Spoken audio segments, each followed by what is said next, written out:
नमस्कार दोस्तों, मेरा नाम स्वाति है और आज आप सबके सामने मैं इमॉर्टल टॉक्स पार्ट 2 किताब के बारे में बताने वाली हूँ।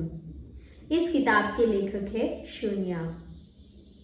जैसे दोस्तों पिछली बार मैंने इमॉर्टल टॉक्स पार्ट 1 में बताया था कि कैसे हनुमान जी जो सोल्स सत्य के रास्ते पे चलते हैं उनको किस तरीके से गाइड करते हैं, मदद करते हैं। इसी सिलसिले में इमॉर्टल टॉक्स पार्ट 2 में हनुमान जी और भी अलग अलग संदेश दे रहे हैं।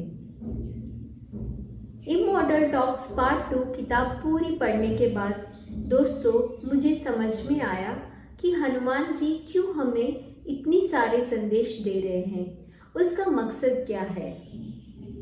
तो दोस्तों हनुमान जी बताते हैं कि इतनी सारे इमॉर्टल टॉक्स बता तो रहे हैं, पर ये संभावना है कि जब हम मर जाएंगे, इस शरीर से अलग हो जाएंगे, तो हम हनुमान जी की सारी बातें भूल जाएंगे। तो हनुमान जी चाहते हैं कि हम नहीं भूले, इसके लिए हम अपनी अंदर अवेयरनेस बढ़ाएं, जागरूकता बढ़ाएं। और अवेयरनेस और जागरूकता तभी बढ़ सकती है जब हम हनुमान जी के संदेशों को प्रैक्टिकली हम अपनी लाइफ में अप्लाई करेंगे। तो इस प्रैक्टिकल एप्लीकेशन के लिए हनुमान जी ने इमॉर्टल टॉक्स पार्ट 2 किताब को और विस्तार से बताया है। तो आइए दोस्तों इस किताब को गहराई से समझते हैं। सबसे पहला जो चैप्टर है जिसका नाम है 1000 लाइफ। 1000 लाइफ्स का क्या मतलब है? 1000 लाइफ्स का मतलब ये है कि 1000 जन्म। अब इन 1000 जन्मों से हमें क्या सीखना है, आइए समझते हैं। जैसे दोस्तों मैंने आपको पहले बताया था कि महतंग कम्युनिटी है, महतंग समुदाय है, जिसमें हनुमान जी हर 41 साल के बाद खुद आते हैं और हनुमान जी जो भी बातचीत इस महतंग कम्युनिटी के साथ करते हैं जिसे बोला जाता है इमॉर्टल टॉक्स। इमॉर्टल टॉक्स वो बातें हैं जो हनुमान जी के संदेशों को उजागर करती है और हमें आत्मज्ञान की तरफ प्रेरित करती है। हनुमान जी जो सत्य बताते हैं वो इमॉर्टल हैं, मतलब ऐसी बातें जो समय हो, कोई भी काल में हो, हमेशा सत्य है और वो इमॉर्टल है।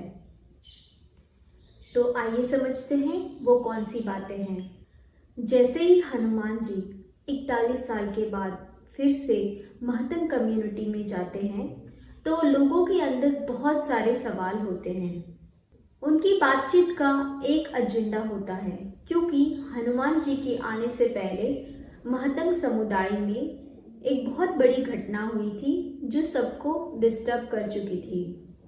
जो महतंग कम्युनिटी थी उस गांव के पास एक बहुत बड़ा एरोप्लेन क्रैश हो जाता है, जिसकी वजह से महतंग कम्युनिटी के समुदाय के लोगों को दूसरी जगह पर जाना पड़ता है और काफ़ी मुसीबतों का सामना करना पड़ता है। तो सभी गांव के लोगों के अंदर सवाल था कि हम तो स्पिरिचुअल लोग हैं, हमें इतनी मुसीबतों का सामना क्यों करना पड़ा, ऐसा वगैरह वगैरह। उनके मन में बहुत सारे सवाल थे जो हनुमान जी से वो पूछना चाहते थे और वो बड़ी बेसब्री से इंतज़ार कर रहे थे कि कब हनुमान जी आए और उनके सवालों का जवाब देंगे। हनुमान जी भी इस बार जब आ रहे थे तब उनके मन में भी एक एजेंडा था। वो चाहते थे कि अभी तक जितनी भी बातें हनुमान जी ने इन गांव के लोगों को बताया है, सबको कितना प्रैक्टिकली याद है क्या, या फिर ये लोग भूल चुके हैं, वो चेक करना चाहते थे। इसीलिए हनुमान जी इस बातों को प्रैक्टिकल अप्लाई करने के लिए कुछ एजेंडा को लेकर आए। जैसे ही हनुमान जी पहुंचे, सारे गांव के लोग बहुत खुश हो गए और आराम से हनुमान जी के आसपास बैठकर अपनी मन की बातें बताने लगे और उनके जितने सवाल थे वो पूछने लगे और हनुमान जी उनको जवाब देने लगे। इसके बाद हनुमान जी ने सबको पूछा कि चलो, आप सबके सवालों के जवाब आपको मिल चुके हैं। मैं आपको एक बहुत ज़रूरी कहानी बताना चाहता हूँ और ये असली कहानी है, इसको ध्यान से सुनिएगा और इस कहानी में जो समस्या है उसका समाधान भी आप लोगों को देना है। तब सारे लोग उत्सुक हो गए कि भाई ऐसी कौन सी कहानी है, क्या बात है। सभी लोग बहुत गौर से हनुमान जी को सुनने लगे। हनुमान जी ने बताया कि दूर एक शहर में अनीता करके एक महिला है जो पिछले कई जन्मों से आत्महत्या कर रही है या तो गरीबी में मर रही है। अगर अनीता को हम अभी मदद नहीं करेंगे तो वो थोड़ी ही देर में आत्महत्या करने वाली है, सुसाइड करने वाली है और हम सबको अनीता को मदद करना है। इसीलिए मैं आप सबको ये कहानी को बता रहा हूँ। तो सब लोग बहुत सीरियस होकर सुनने लगे। फिर हनुमान जी ने अनीता के बारे में बताना शुरू किया कि अनीता एक शहर में रहने वाली मॉडर्न महिला है, आधुनिक काल की महिला है और उसके परिवार में उनकी सास, उनका छोटा बेटा और उनका पति है। उनकी जो सास है वो काफ़ी बीमार रहती है, हॉस्पिटल में बहुत सारा उनका खर्चा होता है, दवाइयों का, ऑपरेशन का। थोड़े ही दिनों पहले अनीता के पति का एक्सीडेंट हुआ था, तो उसमें भी बहुत सारा खर्चा अनीता का हुआ था। अनीता का अभी जो बच्चा है उससे पहले एक और बच्चे का जन्म हुआ था और उसका मृत्यु हो चुका था। तो इस तरीके से अनीता के जीवन में बहुत सारी समस्याएं हो रही थी। दिन भर दिन गरीबी इतनी थी कि अगले दिन खाने में क्या खाना है वो भी एक बहुत बड़ा विषय हो जाता था अनीता के लिए। अपने परिवार का गुजारा करने के लिए अनीता आसपास के बच्चों को ट्यूशन पढ़ाती थी। इस ट्यूशन पढ़ाने से उसका घर का खर्चा नहीं चल रहा था, तो वो आगे सोचती थी कि और क्या करे। इसीलिए दिन भर वो मोबाइल फ़ोन में वीडियोस देखते रहती थी और सोचती थी कि क्या करे। हनुमान जी को चिंता थी कि अभी जिस स्थिति से अनीता गुजर रही है, अगर अनीता को हम मदद नहीं करेंगे तो फिर से वो आत्महत्या कर सकती है। हनुमान जी की बातों को सुन के उस जो समुदाय का एक यंग लड़का वो खड़ा होकर बोला, ये तो बहुत ही सिंपल है हनुमान जी, आप तो सोना दे दीजिए, वो रातों रात अभी अमीर हो जाएगी। चिंता वाली क्या बात है, उसको तो खाने के लिए पैसा नहीं है ना, जीने के लिए पैसा नहीं है ना, तो सोना दे दो। तो हनुमान जी हंसने लगे कि अगर इतना ही आसान होता तो मैं आप लोगों को क्यों बताता। अगर सोना देने से अनीता गरीब से अमीर बन जाती तो मुझे आपको बताने की ज़रूरत ही नहीं होती। तो सब लोग फिर से सोचने लगे कि ये क्या बात हुई, ये तो बहुत बड़ी समस्या लग रही है, इसका हम क्या करें। तब हनुमान जी बताते हैं कि चलो मैं आपको अनीता के कुछ पिछले जन्मों को दिखाता हूँ, तब आपको समझ में आएगा कि अनीता को क्या करना चाहिए। अनीता के पिछले कुछ जन्मों को हनुमान जी सबको दिखाते हैं। कई पिछले 1000 जन्मों से अनीता एक ही घटना बार बार दोहरा रही है। या तो कुछ जन्मों में वो गरीबी में ही मर रही है, या तो कुछ जन्मों में गरीबी की वजह से वो अपने पति के साथ मिलकर आत्महत्या कर रही है। ये एक सेम पैटर्न है जो हर बार वो रिपीट करती है। तो सभी लोगों ने माना कि ये समस्या तो बड़ी गंभीर है, पर कैसे अनीता को इस कठिन परिस्थिति से अलग करके एक बेहतरीन परिस्थिति में कैसे लेकर जाया जाए, इसका समाधान क्या है। हनुमान जी बताते हैं कि अनीता को आत्महत्या करते हुए रोकने के लिए एक ही रास्ता है कि अनीता को अपने आप को आत्मा के रूप में देखना पड़ेगा। जब अनीता अपने आप को आत्मा के रूप में देख पाएगी तो बेहतरीन सिचुएशंस का चुनाव कर पाएगी, नहीं तो वो सेम वही गलती दोहराएगी। इस बात को समझ के लोगों ने बोला कि बात तो सही है हनुमान जी, पर अनीता को कैसे आत्मा के स्तर पर जागरूक किया जाए, क्या तरीका है उसकी सोल का अवेयरनेस बढ़ाया जाए। तो हनुमान जी बोले, चलो मैं आपको एक कहानी बताता हूँ, उससे आप लोग समझ पाएंगे कि सोल लेवल पर अवेयरनेस बढ़ाने के लिए हमें किन बातों का ध्यान रखना है। फिर हनुमान जी उनकी खुद की लाइफ की कहानी को बताना शुरू किया।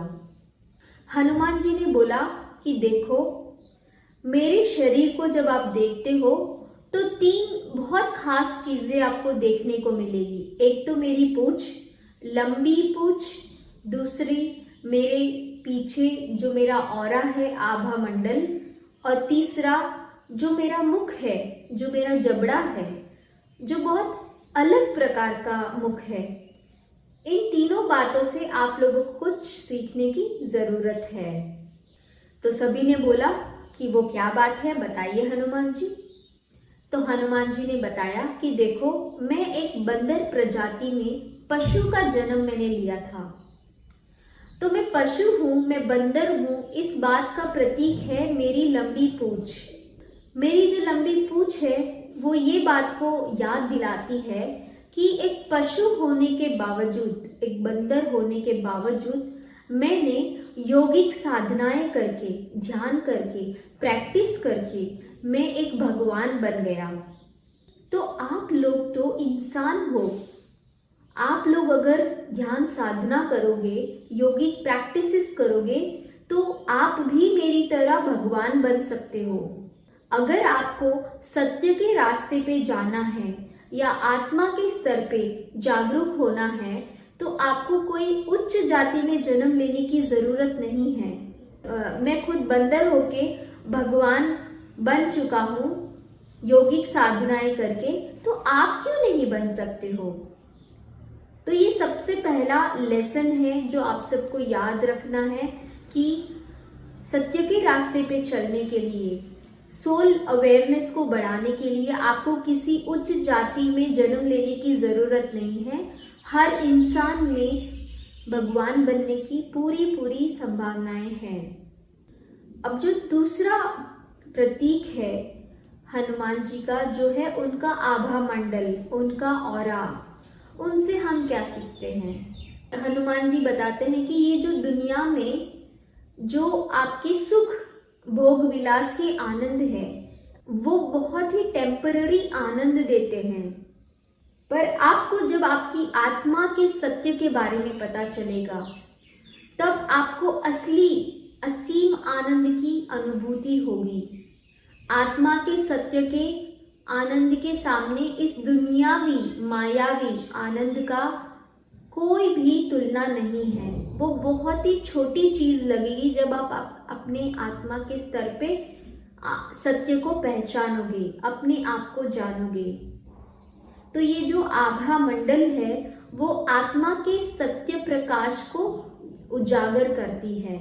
जब आप अपनी खुद की आत्मा के प्रकाश को जानोगे, उसके सत्य को जानोगे, तो दुनिया की मायावी जो छोटी मोटी सुख आनंद की बातें हैं वो बहुत छोटी लगेंगी। तो हनुमान जी का मुख्य बात यही है कि हम लोग बाहरी सुखों की तलाश में समय बर्बाद ना करते हुए हम अपनी आत्मा के सत्य को जानें, अपने आप को पहचानें, अपनी आत्मा के आनंद को खुशी से महसूस करें, ना ही बाहरी चीजों से। अब तीसरी बात है जो हनुमान जी हमें बताना चाहते हैं। हनुमान जी बताते हैं कि देखो, मेरा जो मुंह है, जो मुख है, वो किस बात का प्रतीक है। हनुमान जी के जो बंदर प्रजाति के जो समुदाय के लोग थे, सभी का ये मानना था कि आकाश में जो सूरज है वो एक फल है, खाने की वस्तु है। पर हनुमान जी ने इस बात को नहीं माना और वो हनुमान जी खुद उड़कर गए और सूरज को खाने की कोशिश की। उस कोशिश की वजह से उनका मुंह जल गया और ऐसा बन गया। तो हनुमान जी बताते हैं कि जो ये मेरा मुंह जल चुका था जब मैं सूरज को खा रहा था, तो ये किस बात की निशानी है? ये इस बात की निशानी है दोस्तों कि आपको अपने परिवार वाले, अपने समाज वाले, अपने स्कूल, कॉलेज, ऑफिस, जो भी लोग अपनी बातों को आप पे थोपते हैं, उनको आसानी से मानने की ज़रूरत नहीं है। आपको खुद मानना पड़ेगा और खोजना पड़ेगा कि जो भी ये बातें बोल रहे हैं क्या ये सच है। इसको आपको एक्सपेरिमेंट करना पड़ेगा, खुद समझना पड़ेगा। जो भी लोग आपके आसपास हैं वो अपनी खुद की बिलीफ सिस्टम, खुद की मान्यताओं को आप पे लादते हैं। उनको आपको मानने की ज़रूरत नहीं है, आपको डरने की कोई ज़रूरत नहीं है। उनको ठुकरा कर आप खुद उस सत्य को पहचानो, एक्सपेरिमेंट करो। जैसे मैंने एक्सपेरिमेंट किया, मैंने नहीं माना। मेरे गांव के लोग बता रहे थे कि वो जो चमकता हुआ फल, जो आसमान में जो चमक रहा है वो फल है। वो मेरे गांव वालों की मान्यता थी। जब मैं खुद जाके देखा तब मुझे पता चला कि ये तो खाने का फल नहीं है, ये तो सूरज है और इसमें बहुत ज़्यादा रोशनी है। ये कोई खाने की वस्तु नहीं है। जैसे मैंने अपने गांव की जो मान्यता थी सूरज के प्रति, उसको ठुकराया और खुद मैंने एक्सपेरिमेंट किया, खुद जाके चेक किया कि क्या वो खाने की चीज़ है या फिर कुछ और है। उसी तरह आप लोगों को भी आपके घर के या बाहर के जितने भी लोग आपको कोई बातें बताते हैं उसको सच है ऐसा मानने की ज़रूरत नहीं है। आपको खुद उसको एक्सपीरियंस करना है, प्रैक्टिकल करना है, फिर आपको मानना है। तो हनुमान जी ने 3 बातें बताई कि अगर आपको सत्य के रास्ते पे जाना चाहते हो तो कोई बड़े उच्च वर्ग के किसी जाति में जन्म लेने की ज़रूरत नहीं है। आप कोई भी सामान्य व्यक्ति हो, वो सत्य के रास्ते पे चल सकते हो। दूसरी मुख्य बात कि बाहरी सुखों से ज़्यादा आपकी आत्मा की आनंद, अपनी आत्मा के सत्य के प्रकाश की तरफ जाओगे तो वो ज़्यादा आपको आनंद देगा। और तीसरी बात कि आपके आसपास के लोग, आपके घर के लोग जो भी बातें बताते हैं उसको सत्य मानने की ज़रूरत नहीं है। खुद अपने अनुभवों से, अपने खुद के प्रयोगों से आपको चीज़ों को मानना पड़ेगा। तो हनुमान जी ने अंत में बताया कि जब मैंने सूरज को निगलने की कोशिश की तब मुझे अपने अंदर एहसास हुआ कि मैं बंदर नहीं हूँ, मैं एक आत्मा हूँ और मैं ये पूरी सृष्टि को, बंदर एक रूप है, एक कैरेक्टर है, उसके रूप में अनुभव कर रहा हूँ। पर जो मेरी आत्मा है वो इस पूरी सृष्टि को बहुत सारे अलग अलग संभावनाओं के साथ, अलग अलग कैरेक्टर्स में अनुभव कर सकता हूँ। मुझे बंदर हर बार अगर आना है तो सिर्फ बंदर बन के आने की ज़रूरत नहीं है। मैं बहुत सारे रूपों को धारण कर सकता हूँ और इस पूरी सृष्टि को एक्सपीरियंस कर सकता हूँ, अलग अलग डिफरेंट पॉसिबिलिटीज़ के साथ, डिफरेंट कैरेक्टर्स के साथ। तो यही बात को अनीता को याद दिलाना पड़ेगा कि अनीता, आप एक सोल हो और आप इस पूरी सृष्टि को बहुत सारी अलग अलग पॉसिबिलिटीज़ और डिफरेंट कैरेक्टर्स के साथ एक्सपीरियंस कर सकते हो। आपको मरने की कोई ज़रूरत नहीं है। तब लोगों को समझ में आया कि हाँ, हनुमान जी तो बहुत बड़ी बात बता रहे हैं। यस, जब हम आत्मा के स्तर पे जागरूक हो जाएंगे तब हम अपने लिए बेहतरीन परिस्थितियों का निर्माण कर सकते हैं। इस बात को सबको समझ में आया। अंत में हनुमान जी ने बताया कि अनीता को एक सीन से दूसरे सीन में लेके जाने के लिए, इसका मतलब है अनीता को गरीब वाली परिस्थिति से बेहतरीन परिस्थिति में लेके जाने के लिए उसका लिंगा कोड के बारे में समझना पड़ेगा। जब तक हम लिंगा कोड को नहीं समझेंगे, एक परिस्थिति से दूसरी परिस्थिति में आत्मा नहीं जा सकती। तो सभी लोग उत्सुक हो गए कि लिंगा कोड क्या है। जैसे हमने देखा कि अनीता जो है वो एक कैरेक्टर है, और जब हनुमान जी उनकी पिछले 1000 जन्मों का जब एनालिसिस किया, तब हनुमान जी को पता चला कि अनीता एक कर्म कर रही है। वो क्या कर्म है? वो आत्महत्या कर रही है या तो गरीबी में मर रही है। तो ये तो हुआ कि आत्महत्या करना मतलब एक कर्मा है, जो अनीता का पास्ट कर्मा हुआ। दूसरा जो है कि अनीता की इच्छा है कि वो अमीर बने, और वो बहुत सारे प्रयास कर रही है पिछले कई जन्मों से, पर उसकी अमीर बनने की इच्छा अभी भी पूरी नहीं हुई है। तो ये हुई उसकी डिजायर। तो अनीता का अगर हम लिंगा कोड देखें तो अनीता ने अभी तक पिछले जन्मों में जितने भी कर्म किए हैं वो सारे कर्म हैं, प्लस साथ साथ में अनीता के पिछले जन्मों में जो इच्छाएं थी जो पूरी नहीं हुई है वो डिजायर है। तो अनीता का जो लिंगा कोड होगा उसमें 2 प्रकार की जानकारी होगी, अनीता के पिछले जन्मों के कर्म और अनीता की इच्छाएं, अनीता के सपने। उसी तरह दोस्तों हम सबका एक लिंगा कोड होता है। जैसे कि अगर मैं एक सुंदर घर में रह रही हूँ, तो ये एक सुंदर घर है जिसमें प्रेजेंट सिचुएशन है, उसके पीछे 2 चीज़ें इम्पॉर्टेंट है जो हमें ध्यान में रखनी है। एक तो मैंने पिछले जन्म में कुछ ऐसे कर्म किए होंगे, साथ साथ में मेरे और भी कुछ सपने हैं जिसके वजह से मैं आज इस स्थिति में हूँ। मान लो कि मैं अभी एक सुंदर घर में हूँ, तो मैंने कुछ ऐसे कर्म किए हैं, इसकी वजह से मैं सुंदर घर में हूँ। पर आज भी मेरे अंदर एक इच्छा है कि मैं और ज़्यादा एक अच्छी कंपनी में काम करूं, अभी जो काम कर रही हूँ उससे और ज़्यादा एक अच्छी कंपनी में काम करूं। तो अभी भी मेरी वो डिज़ायर जो इच्छा है वो पूरी नहीं हुई है।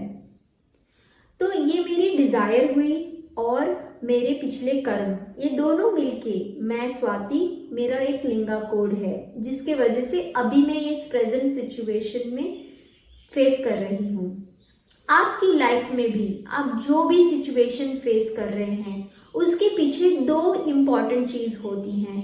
एक तो आपके पिछले जन्म के कर्म और साथ में आपकी अनफुलफिल्ड डिज़ायर्स, जिसके वजह से आप इस परिस्थिति का सामना कर रहे हैं।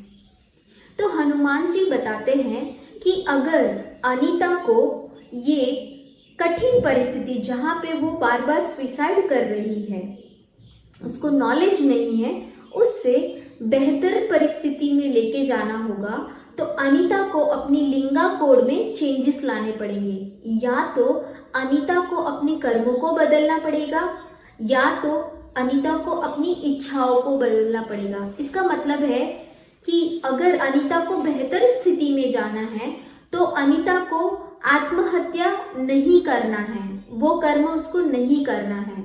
दूसरा, अनीता की जो इच्छा है कि मुझे अमीर बनना है, तो उसकी जो इच्छा है उसमें थोड़ा परिवर्तन करना होगा।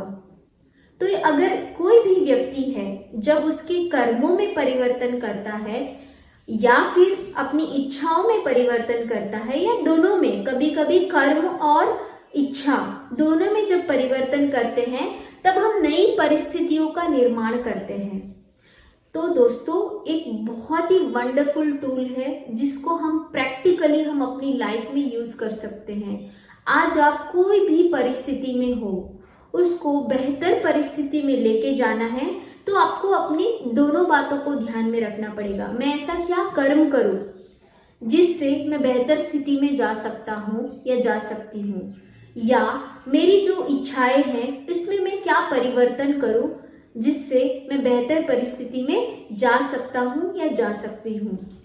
तो दोस्तों मुझे आशा है कि लिंगा कोड के बारे में आपको क्लैरिटी आई होगी। थोड़े 1-2 और प्रैक्टिकल एग्जाम्पल मैं देना चाहूँगी।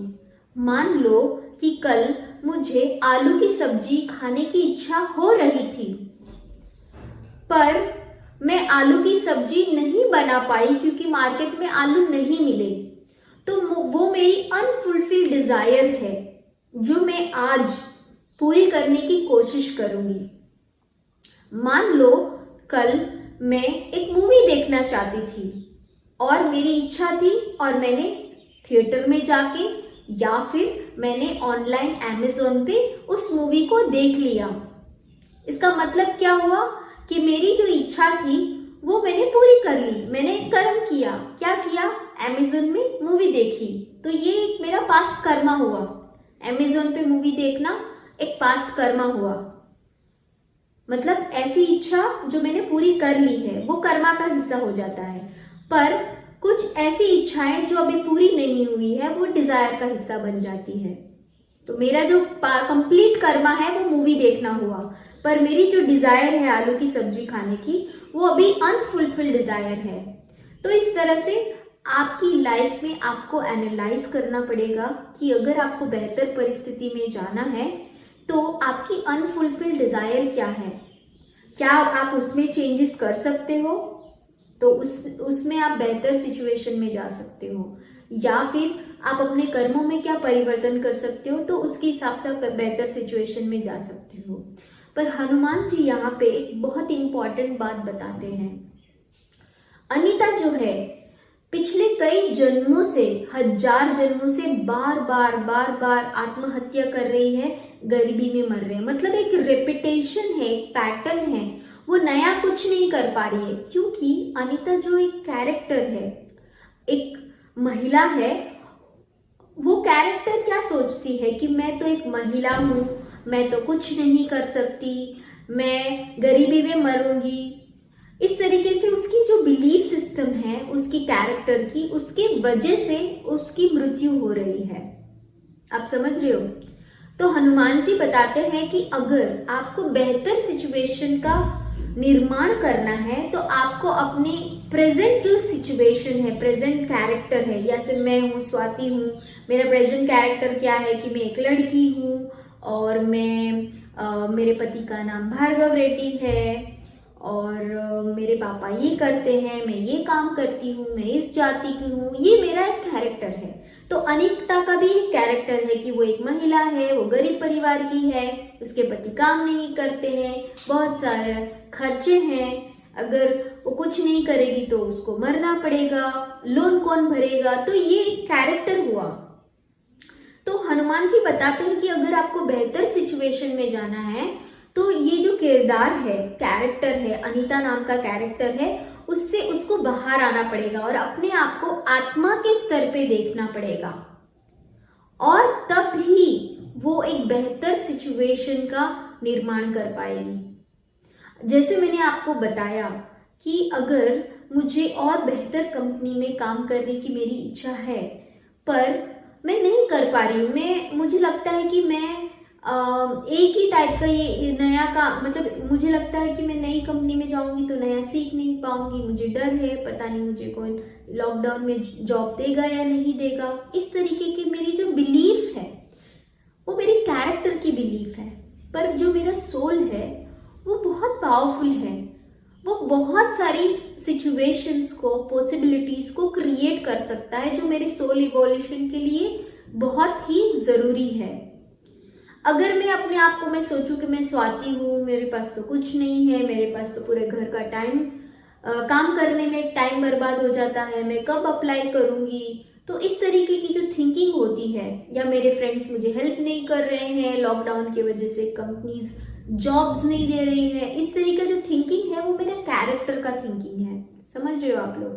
पर अगर मेरा सोल होगा वो ऐसा नहीं सोचेगा, वो ये सोचेगा कि मैं कुछ भी कर सकता हूँ, मैं कोई भी बेटर सिचुएशन, अपॉर्चुनिटीज अपने आप के लिए क्रिएट कर सकती हूँ या कर सकता हूँ। तो दोस्तों यही बात है कि अगर आपकी लाइफ में बार बार नेगेटिव सिचुएशंस का आपको सामना करना पड़ रहा है, इसका मतलब है कि आपका जो कैरेक्टर है वो आपकी लाइफ की सिचुएशंस को डिसाइड कर रहा है। आपको अपने आप पर विश्वास करना पड़ेगा, अपने आप को आत्मा के रूप में देखना पड़ेगा, सोल लेवल पे जाना पड़ेगा और एक बेटर सोल लेवल पे चुनाव करना सीखना पड़ेगा, चॉइस करना सीखना पड़ेगा, तभी आप बेहतर सिचुएशंस में जा सकते हो दोस्तों। तो ये आज अभी हमने जो देखा लिंगा कोड का जो कॉन्सेप्ट है कि linga code is equal to the past information about the character, जिसको बोलते हैं हम कर्मा, और दूसरा है कि the past information about the unfulfilled desires of the character, जो है इच्छाएं। इन दोनों का जब साथ होता है तब एक लिंगा कोड, एक सिचुएशन क्रिएट होता है। अगर आप किसी सिचुएशन में अपने कर्मों को जैसे ही बदलते हो तो एक नई यूनिक लिंगा कोड क्रिएट होता है और नया सिचुएशन में आप जाते हो। कभी कभी आप एक अपने डिजायर्स में चेंजेस करते हो तो एक नई यूनिक लिंगा कोड क्रिएट होता है और आप नई सिचुएशन में चले जाता हो। कभी कभी आप अपने कर्म और अपनी इच्छा दोनों में चेंजेस करते हो तो तब भी आप एक नए यूनिक लिंगा कोड की क्रिएशन करते हो और आप एक नई परिस्थिति में जाते हो। पर आपको अगर नई परिस्थिति में जाना हो या नया लिंगा कोड क्रिएट करना हो तो अपने आप को प्रेजेंट कैरेक्टर जो है उससे डिटैच करना पड़ेगा और आपको अपनी सोल लेवल के साथ कनेक्ट करना पड़ेगा, तभी आप बेहतर सिचुएशंस का चुनाव कर पाओगे। तो यही एक मेन मैसेज है दोस्तों लिंगा कोड के चैप्टर में। इसका प्रैक्टिकल एप्लीकेशन समझाने के लिए हनुमान जी कुछ बातचीत करते हैं और देखते हैं कि कितने लोगों को लिंगा कोड के बारे में समझ में आया। उस बातचीत के दौरान जो महतम कम्युनिटी है उसमें एक लड़का होता है धनुष्का। धनुष्का उठकर पानी पीने जाता है। तो जैसे ही हनुमान जी धनुष्का को देखते हैं कि वो पानी पीने जा रहा है तो हनुमान जी धनुष्का को रोकते हैं। तो वहां पे जो उर्वा था उसको समझ में आ जाता है कि आज धनुष्का की बारी है और आज धनुष्का का उपयोग करके हनुमान जी कुछ हमें सिखाने वाले हैं। फिर धनुष्का बोलता है कि हनुमान जी मुझे तो बड़ी जोरों से प्यास लग रही है, आप मुझे रोक क्यों रहे हो? मैं पानी पी के आता हूँ फिर मैं आपसे बात करता हूँ। तब हनुमान जी फिर से बोलते हैं धनुष्का आप रुक जाओ। तब धनुष्का को बहुत गुस्सा आता है हनुमान जी पे कि मैं बहुत प्यासा हूँ और मुझे ये रोक क्यों रहे हैं। तब हनुमान जी धनुष्का के पास जाकर बोलते हैं धनुष्का क्या आप बेहतर सिचुएशन का चुनाव कर सकते हो? Can you choose a better situation? तो धनुष्का को समझ में नहीं आता बेटर सिचुएशन का मतलब क्या है। हनुमान जी अभी मैं प्यासा हूँ, मेरे पास पानी नहीं है, और अगर बेटर सिचुएशन में मुझे एक कटोरा मिल जाएगा, बॉल मिल जाएगा और उसमें मैं पानी आराम से पी पाऊंगा, यही एक बेटर सिचुएशन है एक प्यासे के लिए। तब हनुमान जी हंसने लगे, वो बोले कि तुम कितनी पुअर चॉइस कर रहे हो, अभी भी तुम प्यासे हो और नेक्स्ट सिचुएशन में भी प्यासे हो, क्या फायदा। हजार जो पॉसिबिलिटीज हैं, अपॉर्चुनिटीज है, उसके सामने तुम वही रिपीट कर रहे हो, प्यासे की सिचुएशन में जा रहे हो। तो मुझे लगता है धनुष्का आपको और बेटर सिचुएशन का निर्माण आप कर सकते थे। प्यासे बनकर पानी पीने की इच्छा रखने से बजाय आप ये बोल सकते थे कि मैं किसी राजा के दरबार में, किसी पार्टी में मैं एंजॉय कर रहा हूँ, म्यूजिक सुन रहा हूँ, खाना खा रहा हूँ। ये एक बेहतर सिचुएशन में आप जा सकते थे, पर आपने क्या किया, नेक्स्ट सिचुएशन में फिर से एक कटोरे में पानी पी रहे हो। ये कोई बेहतर सिचुएशन नहीं है। इसका मतलब है कि आपका जो कैरेक्टर है, जो अभी पानी पीने की इच्छा कर रहा है, प्यासा है, वही नेक्स्ट सिचुएशन का चुनाव कर रहा है, आपका सोल चॉइस नहीं कर रहा है वहां पे। तो धनुष्का बोले कि ठीक है हनुमान जी, मैं तो पानी पीने की मेरी कोई इच्छा नहीं है, मैं तो आपकी बातों को सुनना चाहता हूँ, आपके ज्ञान को समझना चाहता हूँ।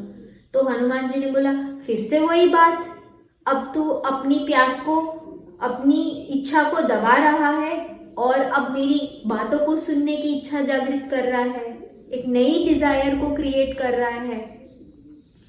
तो ये भी तेरा सोल चॉइस नहीं है धनुष का, ये भी तेरा कैरेक्टर ही चूज कर रहा है, क्योंकि तेरे कैरेक्टर को पहले प्यास लग रही थी तो पानी पीने की इच्छा थी, अब मैं मना कर रहा हूं तो तूने अपनी इच्छा को दबाया और अब मेरी बातों को सुनने की इच्छा जागृत की।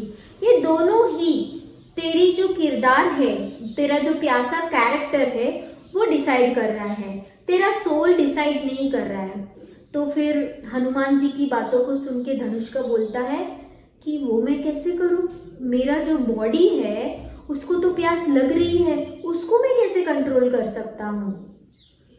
तब हनुमान जी बोले, बात तो तुम्हारी बिल्कुल सही है कि बॉडी को कंट्रोल करना थोड़ा सा मुश्किल है, पर अगर आप अपने माइंड लेवल पर जब आप स्ट्रांगली चीज़ों को समझना शुरू करोगे तब आप अपनी बॉडी से भी डिटैच कर सकते हो। तब धनुष का बोला कि हनुमान जी मुझे आपकी बातें समझ में नहीं आ रही है, थोड़ा आप विस्तार से समझाइए कि कैसे मैं अपनी बॉडी में जो प्यास लग रही है, अपनी प्यास से, अपनी बॉडी से मैं कैसे डिटैच हो सकता हूँ और अपने माइंड लेवल पर कैसे चीज़ों को कंट्रोल कर सकता हूँ। तब हनुमान जी ने बताया कि देखो, अभी आपके शरीर को पानी की प्यास लग रही है, राइट? बोले हाँ। अभी आप पानी पी लोगे, थोड़ी देर में आपको ब्रेकफास्ट खाने का मन करेगा तो आप ब्रेकफास्ट खा लोगे, फिर लंच टाइम पे आप फिर लंच कर लोगे, फिर शाम को रास्ते में जा रहे हो, मिठाई की दुकान जा रही है तो मिठाई खाने का मन करेगा तो मिठाई खा लोगे, फिर जूस पीने का मन हुआ है तो जूस पी लोगे। तो पूरा दिन भर अगर आप देखो और कई सालों से आपका जो शरीर है उसका एक तरीके का एक मशीन है, आपका जो शरीर है वो एक तरीके का मशीन है, या तो उसमें आप कोई चीज़ डालते रहो या उससे आप कोई चीज़ निकालते रहो। इस मशीन का बस ये दो ही प्रक्रिया है और इस बात को आपका जो माइंड है वो बहुत अच्छी तरीके से समझता है। अगर आप अपने माइंड को समझ जाओगे तो आप बहुत इजीली अपनी बॉडी से डिटैच कर पाओगे, अपनी प्यास से आप डिटैच कर पाओगे, आपकी जो प्यास है पानी की उससे, अपने शरीर से आप डिटैच कर पाओगे। क्योंकि जो सोल होता है वो कभी भी जो कैरेक्टर होता है उसकी इच्छा से कनेक्ट नहीं करता है, वो अपनी कैरेक्टर की इच्छाओं से डिटैच करता है और वो कोई नई डिजायर्स को क्रिएट नहीं करता है सोल। तब फिर धनुष का बोले कि आपकी बात तो समझ में आ रही है थोड़ी थोड़ी, पर मुश्किल लग रही है, कैसे मैं अपनी प्यास को सप्रेस करूं, ये मुझे समझ में नहीं आ रहा है। तो हनुमान जी ने इतना ही बोला कि देखो धनुष का जो अनीता है वो बार बार मर रही है गरीबी में, उसका मुख्य कारण एक ही है कि वो हर बार अपनी कैरेक्टर की पॉइंट ऑफ व्यू से डिसीजन कर रही है, उसको लग ही नहीं रहा है कि वो कोई बेटर सिचुएशन का निर्माण कर सकती है, क्योंकि वो अपने आप को सोल लेवल पे नहीं देखती है। उसी तरह आप जो हो धनुष का, आपको प्यास लग रही है तो आप बार बार एक प्यासे की बातों को ध्यान में रखते हुए नेक्स्ट सिचुएशन का चुनाव कर रहे हो, इसीलिए आपको हर बार प्यास लगेगी और आप बॉडी लेवल पे आप स्ट्रगल करते रहोगे।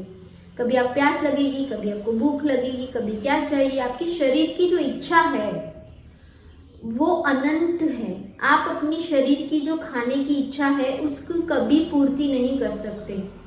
इस बात को जब आप समझ जाओगे तब आप अपनी शरीर से ऊपर उठ सकते हो, क्योंकि हकीकत में आपका जो बॉडी है वो इनकम्प्लीट है, अपूर्ण है, उसको आप संपूर्ण नहीं बना सकते। इस बात का जब आपको एहसास होगा तब आप बहुत इजीली अपनी बॉडी से डिटैच कर पाओगे, आप अपनी माइंड की मदद से, अपनी मन की मदद से। तो इस बात से धनुष्का संतुष्ट होते हैं और फिर एक और सवाल पूछते हैं, हनुमान जी बात तो समझ गए, पर ये मन को कैसे देखें, मन तो दिखता ही नहीं है, शरीर तो दिखता है पर मन तो दिखता नहीं है, उसको कैसे देखेंगे। तो हनुमान जी हंसने लगे और बोले, बहुत ही बढ़िया सवाल है, मैं अभी थोड़ी देर में आपको बताता हूँ। अब हम चौथे चैप्टर के बारे में समझेंगे जिसका नाम है the invisible four. The invisible four का मतलब है अदृश्य चार चीजें। अदृश्य चार चीजें क्या हैं? जैसे दोस्तों पिछले चैप्टर में धनुष्का ने सवाल पूछा था हनुमान जी को कि ये शरीर को तो हम देख सकते हैं पर हम अपने माइंड को नहीं देख सकते, अपने मन को नहीं देख सकते, उसका देखने का तरीका क्या है? इसी के जवाब में Hanuman ji the invisible four के बारे में समझा रहे हैं। हनुमान जी बताते हैं कि ज़्यादातर हमारी लाइफ की जो भी सिचुएशंस होती हैं वो हमारा जो माइंड है, जो द इनविजिबल फोर है, वो ही क्रिएट करता है। पर हमें एक गलत फहमी होती है कि मे बी हमारा सोल डिसाइड कर रहा है, पर हकीकत में ऐसा नहीं होता है। जब तक कोई बेहतरीन परिस्थितियों का सामना कर रहे हैं जहाँ पे हम खुश हैं, तब तक तो हमें एहसास नहीं होता है। पर जब कोई मुसीबत का सामना करना पड़ता है तब हमें पता चलता है कि हमारा इनविजिबल फोर, जो हमारा माइंड है, वो इस परिस्थितियों का निर्माण कर रहा है। तो हमें दोस्तों बहुत गहराई से समझने की ज़रूरत है कि हमारा माइंड है वो किस तरीके से काम करता है, हमारे माइंड के कितने हिस्से हैं और उसको हम कैसे देख सकते हैं। दोस्तों जब ये चारों जो हिस्से हैं माइंड के, उसको हम गहराई से समझ जाएंगे तो अपने आप कोई भी परिस्थिति का आप सामना कर रहे हो तो ये इनविजिबल फोर है वो विजिबल हो जाएंगे। वो आपकी अंडरस्टैंडिंग एंड अवेयरनेस पे डिपेंड करेगी कि क्या आप अपने माइंड को देख सकते हो या नहीं देख सकते हो।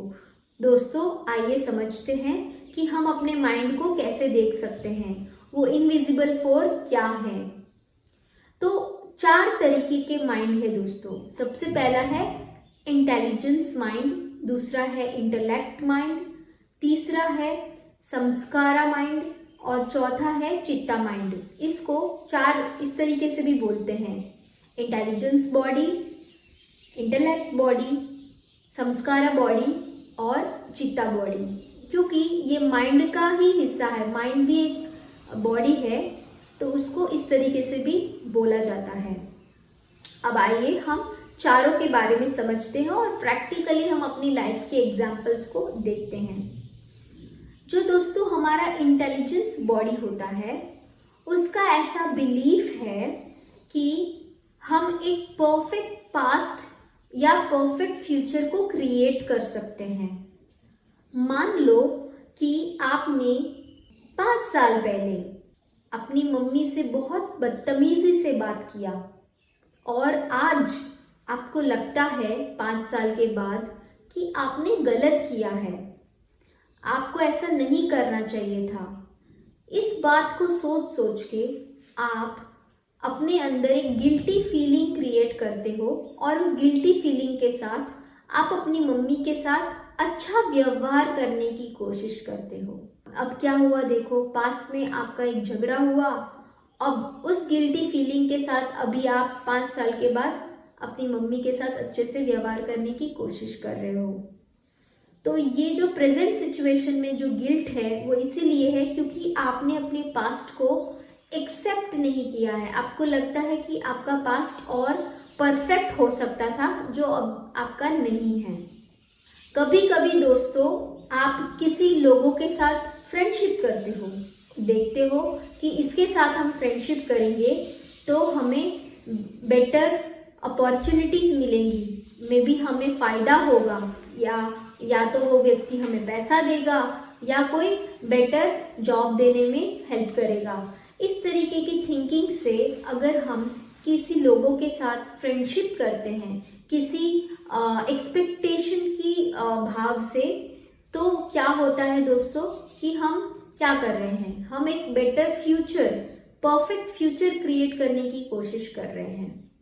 तो ये जो हमारा इंटेलिजेंस माइंड है, इंटेलिजेंस बॉडी है, उसका एक व्यवहार है कि या तो वो परफेक्ट पास्ट क्रिएट करने की कोशिश करेगा, परफेक्ट फ्यूचर क्रिएट करने की कोशिश करेगा। परफेक्ट पास्ट कैसे क्रिएट करेगा, वो मेमोरीज को याद करता रहेगा, पास्ट में रहेगा, अपनी पास्ट मेमोरीज को याद करता रहेगा। या परफेक्ट फ्यूचर के लिए वो अपनी फ्यूचर को इमेजिन करता रहेगा और अपने एक्शंस करेगा। तो जब भी आपकी कोई भी डिज़ायर हो जिसमें आप अपने पास्ट को बेहतर करने की कोशिश कर रहे हो या फिर आप अपने फ्यूचर को सिक्योर करने की कोशिश कर रहे हो, तो आपको समझ जाना चाहिए कि आपका इंटेलिजेंस माइंड या इंटेलिजेंस बॉडी काम कर रहा है। जब आपको ये समझ में आ जाएगा कि आपका जो कोई भी परफेक्ट पास्ट या परफेक्ट फ्यूचर ऐसा कुछ नहीं होता, आपके पास सिर्फ आपका वर्तमान समय है जिसमें आपको जीना है, इस बात का जब आपको समझ में आएगा तब आपको अपने इस इनविजिबल माइंड, आपका जो इंटेलिजेंस बॉडी है, उसके बारे में समझ में आएगा। अब हम इंटेलेक्ट बॉडी के बारे में समझते हैं। ये जो इंटेलेक्ट माइंड या बॉडी है, उसका ऐसा बिलीफ है कि कोई भी व्यक्ति अकेले नहीं रह सकता। अगर उसको जीना है तो उसको बहुत सारे लोगों के साथ मिलकर जीना है, रिलेशनशिप्स क्रिएट करनी है। तो इसी बिलीफ सिस्टम के साथ जो हमारा इंटेलेक्ट माइंड है वो क्या करता है कि नए लोगों के साथ रिलेशनशिप्स डेवलप करता है। कभी कभी उनके साथ समय बिताकर, कभी कभी उनके साथ कोई चीज़ों को देकर, या कभी कभी उनके साथ पैसे देकर, किसी भी रूप में, या समय, पैसा, वस्तु कुछ भी देकर लोगों के साथ रिलेशनशिप्स डेवलप करता है हमारा इंटेलेक्ट बॉडी या इंटेलेक्ट माइंड। और यहाँ पे इम्पॉर्टेंट कैरेक्टरिस्टिक है कि जो हमारा इंटेलेक्ट बॉडी है वो रूल्स क्रिएट करता है। वो सोचता है कि मैं अपने गांव में परिवर्तन लेके आऊँगा या आऊँगी, अपने देश में परिवर्तन लेके आऊँगी, अपनी कम्युनिटी में, अपनी ट्राइब में, अपने परिवार में, हर जगह। जब आपको ऐसा लगता है कि मुझे कोई रूल्स लेके आना है, परिवर्तन लेके आना है, तो ये एक सिग्नल है कि आपका इंटेलेक्ट बॉडी काम कर रहा है। क्योंकि जो डिज़ायर है रूल्स क्रिएट करना, लोगों के साथ रिलेशनशिप्स क्रिएट करना और फिर उनके जीवन में परिवर्तन लाना, ये जो डिज़ायर है ये सिर्फ और सिर्फ हमारा इंटेलेक्ट बॉडी का डिज़ायर है। तो दोस्तों, जब आपको ये समझ में आएगा कि आपको अगर जीना है तो बहुत सारे लोगों की आपको ज़रूरत नहीं है, आपको इतनी रिलेशनशिप्स भी बनाने की ज़रूरत नहीं है, आप आराम से अपने साथ खुश रह सकते हो अकेले में भी। इस बात का जब आपको एहसास हो जाएगा तब आपका जो इंटेलेक्ट माइंड है वो विजिबल बनेगा और आप उससे डिटैच आसानी से कर सकते हो। अब हम दोस्तों हमारी जो तीसरी बॉडी है, संस्कारा बॉडी, संस्कारा माइंड, उसके बारे में समझेंगे। दोस्तों, कभी आपने देखा है कि आपके अंदर एक ऐसी इच्छा है कि मैं बिल्कुल सही समय पे रात को सो जाऊं, बिल्कुल सुबह सुबह एक ही टाइम पे उठूं, एक ही टाइम पे मैं खाना खाऊं, या फिर एक ही टाइम पे ऑफिस पहुंचूं, या कभी कभी आपको लगता है कि मुझे मंगलवार को उपवास करना तो करना ही है, या फिर घर में सफाई रखनी है तो रखनी ही है।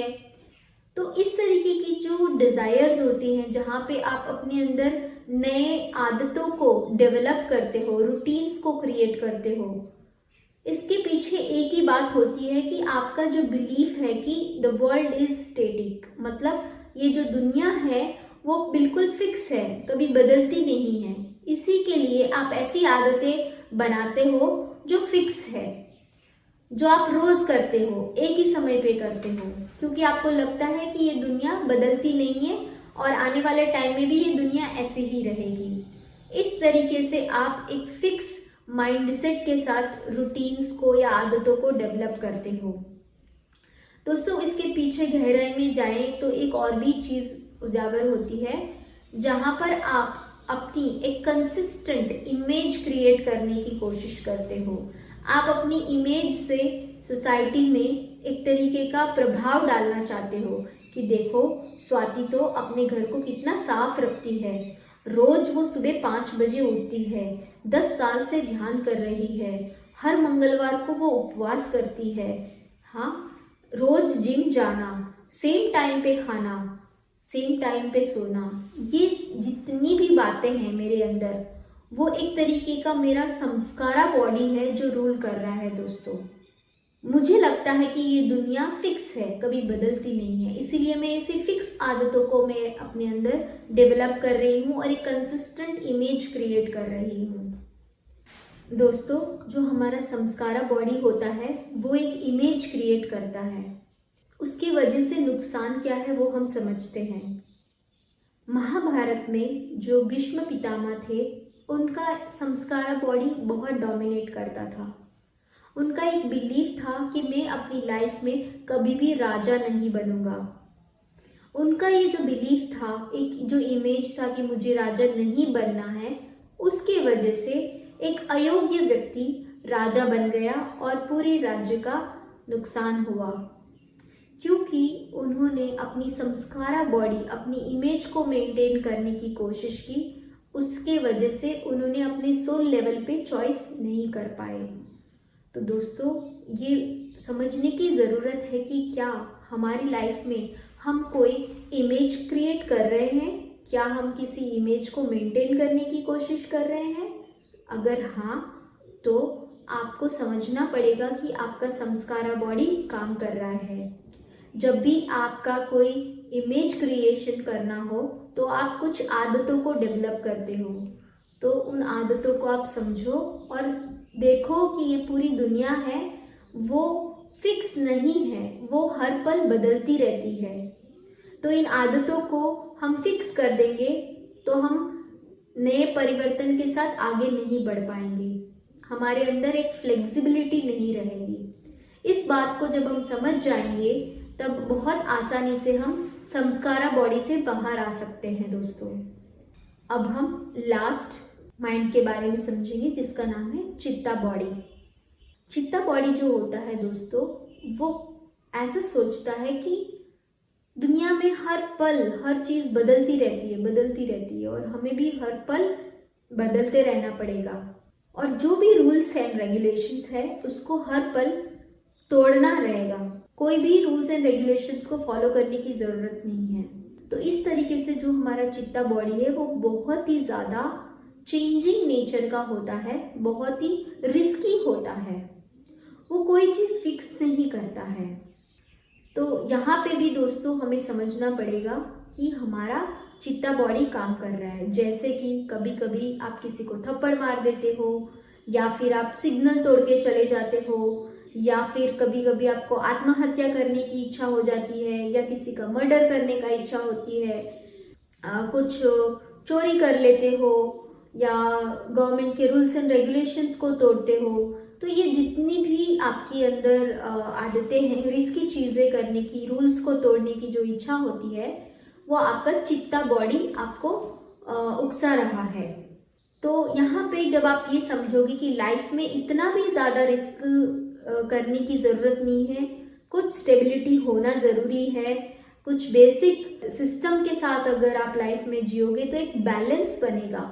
इतना भी रिस्की ऑलवेज चेंजिंग होने की ज़रूरत नहीं है। तो दोस्तों, इस तरीके से हमारे जो 4 माइंड होते हैं, 4 बॉडीज़ होती हैं, उनकी अलग अलग बिलीफ होती है। सबसे पहले जो हमारा इंटेलिजेंस बॉडी है, उसका बिलीफ है कि हमारा एक परफेक्ट पास्ट या परफेक्ट फ्यूचर हो सकता है, पर ये गलत बिलीफ है। एक्चुअली हमारे पास सिर्फ प्रेजेंट मोमेंट होता है जो परफेक्ट है अपने आप में।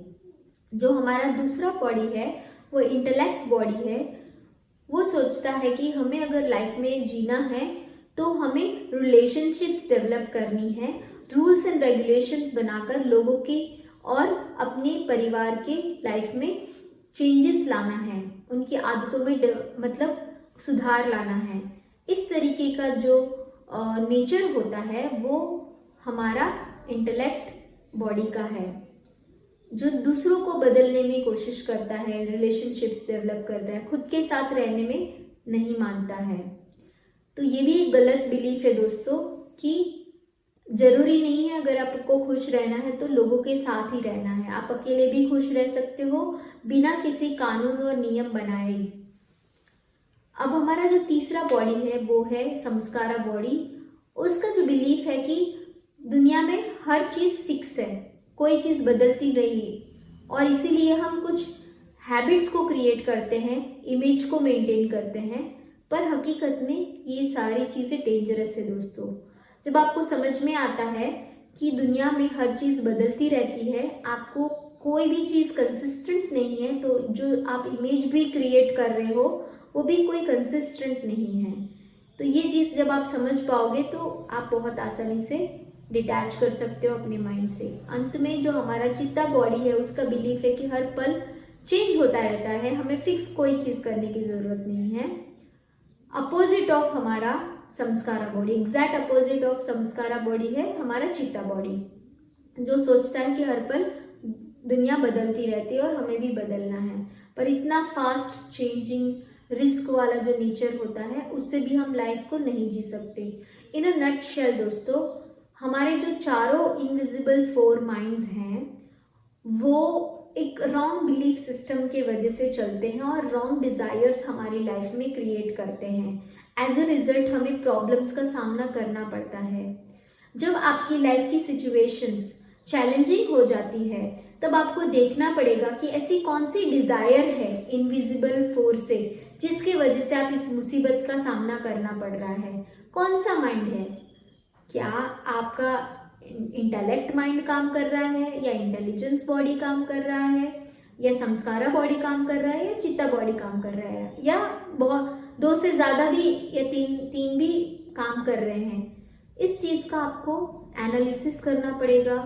तब आपको पता चलेगी कि ये जो परिस्थितियाँ का निर्माण हुआ है उसके पीछे आपका माइंड काम कर रहा है, आपका सोल काम नहीं कर रहा है। जब आपको ये एहसास हो जाएगा तो आप बहुत ही इजीली अपने माइंड से भी डिटैच कर सकते हो दोस्तों। क्योंकि जैसे मैंने आपको पहले बताया कि अनीता को अपने सोल लेवल पे अवेयर होना है। अगर अनीता को सोल लेवल पे अवेयर होना है, पहले अनीता को अपनी बॉडी से डिटैच करना पड़ेगा, और वो तभी कर पाएगी जब वो अपने माइंड लेवल पे स्ट्रांग रहेगी। और जब तक अनीता अपने इनविजिबल फोर माइंड को नहीं समझेगी तब तक वो अपने सोल लेवल से भी वो कनेक्ट नहीं कर पाएगी, माइंड से डिटैच नहीं कर पाएगी। तो दोस्तों यही हमारा चौथा चैप्टर है इनविजिबल फोर, जिसमें हमने जाना कि अगर हमें बेहतर सिचुएशन में जाना है तो हमें अपने बॉडी और माइंड दोनों से डिटैच करना पड़ेगा, इनविजिबल फोर के कॉन्सेप्ट को समझना पड़ेगा और अपने सोल के साथ कनेक्ट करना पड़ेगा माइंड से डिटैच होकर। तो यही हमारा मेन लेसन है दोस्तों। अब हम 5वें चैप्टर के बारे में समझेंगे जिसका नाम है दी अवेयरनेस सेटिंग। इसका मतलब है कि हमारी जागरूकता का कितना लेवल है। अभी तक दोस्तों हमने ये देखा कि कोई भी लाइफ की सिचुएशन होती है उसका निर्माण या तो हमारी सोल की डिज़ायर से होता है या तो हमारे माइंड की डिज़ायर से होता है। तो आप बहुत आसानी से अपनी डिज़ायर्स को ट्रैक करके समझ सकते हो कि क्या वो सिचुएशन आपने माइंड से किया है या सोल लेवल से किया है। इसका एक टेस्ट है जिसको हम चेक कर सकते हैं कि क्या हम सोल लेवल पे हैं या माइंड लेवल पे हैं। तो हनुमान जी बताते हैं कि अगर आपने सही में अपनी बॉडी से, अपने माइंड से, अपने कैरेक्टर से डिटैच कर लिया है तो आप अपनी जीवन की परिस्थितियों के साथ इमोशनली अटैच नहीं रहोगे। आप एक दृष्टा या साक्षी भाव होकर अपनी परिस्थितियों का सामना करोगे। जब आपकी लाइफ में अपने आप को दृष्टा या साक्षी भाव देखने की क्षमता नहीं है, इसका मतलब है कि हम अभी भी कहीं ना कहीं अपने किरदार, कैरेक्टर से अटैच्ड है इमोशनली, या फिर हम उस सिचुएशन से अटैच्ड है और कहीं ना कहीं हमारे माइंड से हम अभी डिटैच नहीं हो पाए हैं। एग्जाम्पल के तौर पे हनुमान जी बताते हैं कि अगर आपके सामने आपका फेवरेट गाजर का हलवा रख दिया और आप बड़ी खुशी से 1 कटोरी, 2 कटोरी, 5 कटोरी गाजर का हलवा खाए जा रहे हो, इसका मतलब है कि आप इमोशनली अटैच्ड होकर उस गाजर के हलवे को ज़रूरत से ज़्यादा खा रहे हो। कहने का मतलब आपका जो अवेयरनेस लेवल है वो बिल्कुल ही कम हो गया है, आप कंप्लीटली अटैच्ड हो चुके हो। ऑन द कॉन्ट्ररी, कभी कभी अगर आप अपने आप को ये बोलोगे कि मैं एक सोल हूँ, और इस भाव के साथ अगर आप गाजर के हलवे को खाना चाहो तो आप उस हलवे के टेस्ट को एंजॉय नहीं कर पाओगे, क्योंकि आप बॉडी लेवल पे कनेक्टेड नहीं हो, माइंड लेवल पे कनेक्टेड नहीं हो, इसीलिए आप उस गाजर के हलवे को टेस्ट नहीं कर पाओगे। तो यहाँ पे दो एक्सट्रीम हैं। जैसे हम गाड़ी को चलाते हैं तो एक मीटर होता है 0 to 100, उसी तरह हमारे अवेयरनेस का लेवल होता है 0 to 100। जब आप कोई परिस्थिति में इमोशनली डीपली कनेक्टेड होते हो तो आपका अवेयरनेस लेवल 0 तक पहुंच जाता है, और जब आप अपने आप को आत्मा के स्तर पे साक्षी भाव में देखने की कोशिश करते हो तो कभी कभी हाईएस्ट 100 चला जाता है। तो ये जो 0 to 100 हमारी अवेयरनेस सेटिंग का पैरामीटर है। अब हमें देखना है कि क्या हम कौन से लेवल पे हैं, 0 लेवल पे हैं, 50% पे हैं या 100% पे हैं। हनुमान जी चाहते हैं हम सभी लोग अपने आप को इतना जागरूक बना ले कि हमारा अवेयरनेस लेवल हमेशा 50 से ज़्यादा हो, 50 से ज़्यादा हो। क्या होता है दोस्तों कि जब 50 से ज़्यादा हमारा अवेयरनेस लेवल होता है तब हनुमान जी बोलते हैं कि हम खुद ही अपनी लाइफ के मास्टर बन जाते हैं। हमें किसी मास्टर्स की या भगवान की ज़रूरत नहीं पड़ती, हम खुद अपनी लाइफ की बेटर सिचुएशंस क्रिएट कर सकते हैं, सोल लेवल चॉइसेस हम कर सकते हैं। हनुमान जी को आना नहीं पड़ेगा। या मान लो कि हम नहीं कर सकते हैं बेटर सिचुएशंस का निर्माण, तो मास्टर्स खुद हमें बेहतर सिचुएशंस में जाने में गाइड कर सकते हैं जब हमारा सोल लेवल का अवेयरनेस 50 से ज़्यादा हो। जब हमारा सोल लेवल का अवेयरनेस 50 से कम होता है तो हमारा जो सोल है वो ट्रैप हो जाता है कैरेक्टर के अंदर, और वो इमोशनली कनेक्ट कर लेता है उस सिचुएशन के साथ और उस कैरेक्टर के साथ, और अपने आप को भूल जाता है कि मैं एक सोल हूँ। तो दोस्तों एग्जाम्पल मैं देती हूँ कि मान लो कि अगर आपके घर में आपके पति हैं या बच्चे हैं, कुछ बातचीत हो रही है और उन्होंने आपको कोई शब्द बोला और उससे आप इमोशनली अटैच हो गए, रिएक्ट किया कि आपने मुझे सब बोला ही क्यों। तो इसका मतलब है कि आपका अवेयरनेस लेवल 50 से कम है। अगर आपके परिवार वाले आपको कुछ बोल रहे हैं, बहुत बुरा बोल रहे हैं, फिर भी आप उनको इमोशनली रिएक्ट नहीं कर रहे हो, बहुत शांत आप खड़े हो, तो इसका मतलब है कि आपका अवेयरनेस लेवल 50 से ज़्यादा है। अगर आपकी ऑफिस में आपके कलीग्स और बॉस आपको कुछ बोलते हैं और आप इमोशनली रिएक्ट नहीं करते हो तो आपका अवेयरनेस लेवल 50 से ज़्यादा है। तो यही कुछ पैरामीटर्स है दोस्तों कि हमारा जो इमोशनल रिएक्शन है या रिस्पॉन्स है। रिस्पॉन्स है मतलब हमारा अवेयरनेस लेवल 50 से ज़्यादा है। अगर हमारा रिएक्शन है किसी भी सिचुएशन और लोगों के प्रति तो हमारा अवेयरनेस लेवल 50 से कम है। तो हनुमान जी चाहते हैं कि हम सभी लोग रिएक्ट ना करें पर हम रिस्पॉन्ड करें सोल लेवल पे, और हमारी अवेयरनेस को 50 से ज़्यादा हमेशा रखें। तो हनुमान जी अब रियल एग्जाम्पल बताते हैं कि अब हमने सीखा अभी तक कि कैसे हम बॉडी से डिटैच कर सकते हैं, कैसे हम इनविजिबल फोर को समझकर अपने माइंड से डिटैच कर सकते हैं और सोल लेवल पे हम अवेयर हो सकते हैं। अब हमारा जो लक्ष्य था कि हम अनीता जो है, जो अभी गरीब परिस्थिति से है, उस परिस्थिति से हम अमीर परिस्थिति में अनीता को कैसे माइग्रेट कर सकते हैं, वो हमारा मेन पर्पस था इमॉर्टल टॉक्स पार्ट 2 किताब का, राइट दोस्तों। तो कैसे हम अनीता को सोल लेवल पे अवेयरनेस क्रिएट कर सकते हैं, इस पे अब हनुमान जी अपनी बातों को बता रहे हैं। तब हनुमान जी ने बताया कि कोई भी जो व्यक्ति होता है उसका अगर सोल लेवल पे अवेयरनेस लाना हो तो उसका जो गुरु होता है, जो सतगुरु होता है, वो उसके मेंटल बॉडीज में जाकर उसकी बिलीफ सिस्टम पे अटैक करता है। तब जाकर वो व्यक्ति सोल लेवल पे अवेयर हो सकता है। अगर हम अनीता की बात करें तो वहां पे एक व्यक्ति पूछता है कि हनुमान जी, क्या अनीता का भी कोई गुरु है क्या? कौन अनीता के मेंटल बॉडी को शैटर करेगा, बिलीफ सिस्टम को शैटर कौन करेगा? तब हनुमान जी बोलते हैं कि अनीता की जो लाइफ है वो ही अनीता का गुरु है। अगर आप अनीता के 4 मेंटल बॉडीज को देखोगे तब आपको पता चलेगा कि उसका लाइफ उसको बिल्कुल सही दिशा में लेके जा रहा है।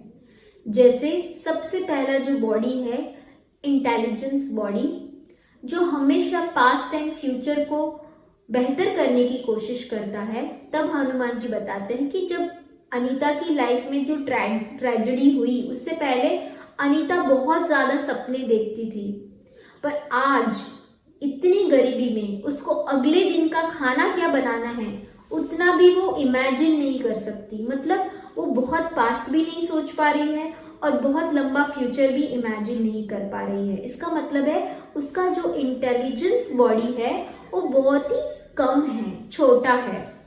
दूसरा जो उसका इंटेलेक्ट बॉडी है जो रिलेशनशिप्स को दर्शाता है। अब आप देखो कि अनीता की लाइफ में सिर्फ 3 ही रिलेशनशिप्स हैं। एक तो उसका पति, दूसरे उनकी सास और तीसरी उनके बेटे। इन 3 रिलेशनशिप्स के अलावा उसकी लाइफ में और कोई चौथा फ्रेंड भी नहीं है। इसका मतलब है कि उसका जो इंटेलेक्ट बॉडी है वो भी बहुत छोटा है, बहुत मिनिमम है। अब हम संस्कारा बॉडी के बारे में बात करते हैं अनीता की। अनीता का एक ही इमेज है, particular typical middle class women. वो एक कंसिस्टेंट इमेज को मेंटेन करके चलती है अनीता। और चौथा जो अनीता का बॉडी है, चित्ता बॉडी, उसकी लाइफ में एक ही चीज हमेशा रहती है, वो है ऑलवेज उसका जो कठिन परिस्थितियां। उस कठिन परिस्थितियों में उसका माइंड, जो चित्ता बॉडी है, उसको फोर्स करता है कि तू सुसाइड कर ले, तू मर जा, तू आत्महत्या कर ले। तो ये जो आत्महत्या करने का जो विचार आ रहा है अनीता में, वो उसका चित्ता बॉडी क्रिएट कर रहा है। ये चारों बातों को समझ के सबको ये उत्सुकता उठी कि अब अनीता के अंदर सोल अवेयरनेस आएगी कैसे। तब हनुमान जी बोलते हैं, चलो देखते हैं। थोड़ी ही देर में अनीता का जो सोल है वो गरीब परिस्थिति से बेहतर अमीर परिस्थिति में जाने वाला है। चलो सब लोग ध्यान से देखते रहिए। अभी अनीता थोड़ी ही देर में एक सुपरमार्केट में शॉपिंग करने जाने वाली है। उसी समय ये घटना घटने वाली है। सभी लोग ध्यान से सुनते रहिएगा। सभी लोगों में बहुत ज्यादा उत्सुकता थी। सभी लोग देख रहे थे कि अनीता बड़ी खुशी से अच्छे से साड़ी पहनकर वो शॉपिंग मॉल के वो एंट्रेंस में आई। वहां पे जो वॉचमैन था उसने बड़ी इज्जत के साथ दरवाजा खोला अनीता के लिए। ये देखकर अनीता का जो इमेज है वो मेंटेन रहा कि वो एक मिडिल क्लास वुमेन है। जैसे ही अंदर वो एंट्री लेती है शॉपिंग मॉल में, वहां देखती है कि 500 रुपये के खरीदी पर 1 किलो आटा या 1 किलो शक्कर मुफ्त है। और ये तो अनीता के लिए बहुत बड़ा मौका है, एक सेविंग है। तो अनीता बड़ी खुश हो गई। सोचा कि मेरे पास 500 रुपये ही है, अब मैं इस ऑफर को लेके ही जाऊंगी। और बड़ी खुशी से वो एक एक आइटम के पीछे पैसे देख रही थी कि इसका कितना कीमत है, इसका कितना कीमत है। कुछ दाल उठा लिया, कुछ चावल उठा लिया, कुछ अलग अलग सामान उठा लिया और उसने 450 रुपये का खरीदी कर लिया।